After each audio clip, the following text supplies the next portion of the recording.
Indonesian. I wanted an Indonesian Bible to master a few words of the Indonesian. So I went to the Bible house in Durban. My city in South Africa has got a Bible house where they sell Bibles, specialize in Bibles in different languages. I want an Indonesian Bible. They said they haven't got it. Okay. I said, try Johannesburg. They might have it. So when I went to Johannesburg, I go to the Bible house in Johannesburg. And I go and search for this Indonesian Bible. And I got it. And I'm looking in the shelves, some other books. I see a New Testament, Greek and English. Like we have the Quran, Arabic and English, Greek and English, a New Testament. I took that big volume out and I'm starting to go through that. And the supervisor of the Bible house is watching me. You know, with this funny headgear and this beard. He says, what this guy is doing with all these expensive volumes, because this was an expensive volume which I took down, Greek, English of the New Testament. So he comes up to me, he says, good morning. I said, good morning. He said, what makes you interested in these books?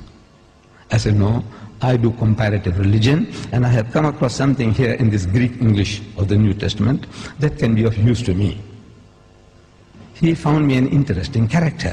He said, would you like to have a cup of tea with me? I said, no, I don't mind at all. So he took me into his office. I said, now, you know, we believe in Jesus.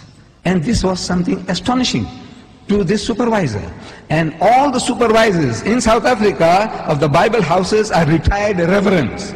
This was a Reverend Dunkers. He's amazed. I says, you know, we believe in Jesus and in his miraculous birth. And so saying, I started repeating these verses from the Quran.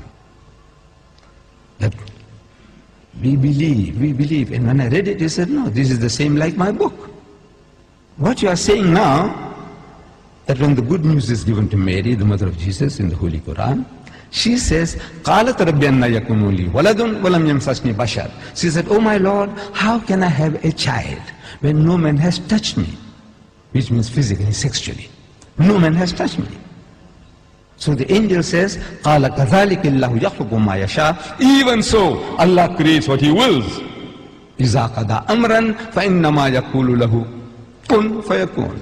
Whenever He decrees a matter, He merely says to it, be, and He wills it and the thing comes into being. So the Reverend says, man, this is the same as my book. I said, yes, on the face of it, it's the same.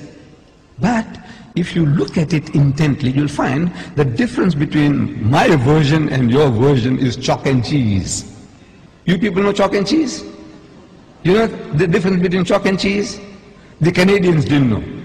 The Canadians, I'm telling you, when I went to Canada, I spoke about chalk and cheese. They didn't hear that phrase before.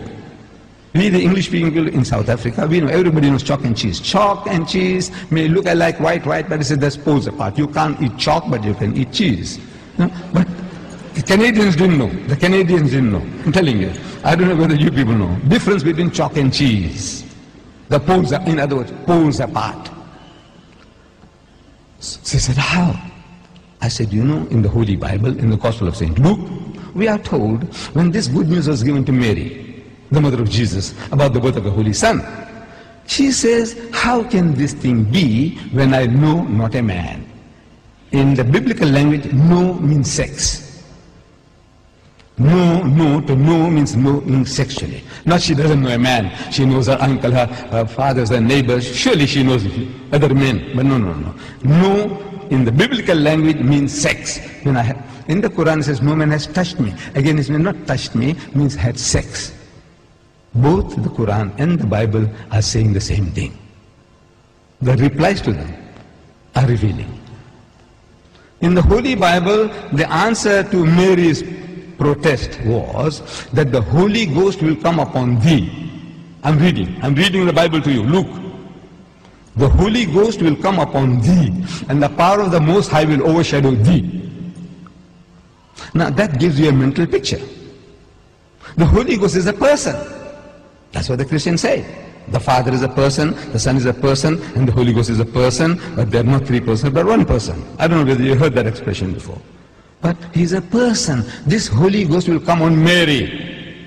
How? See, it gives you in your mind. It makes you think, how? Like a man and a woman, like a bull and the cow. How? The Almighty will overshadow her. How? No, it gives you a mental picture. So I'm suggesting that it gives you a mental picture. How? The Holy Ghost will come on her. We know it's a miracle.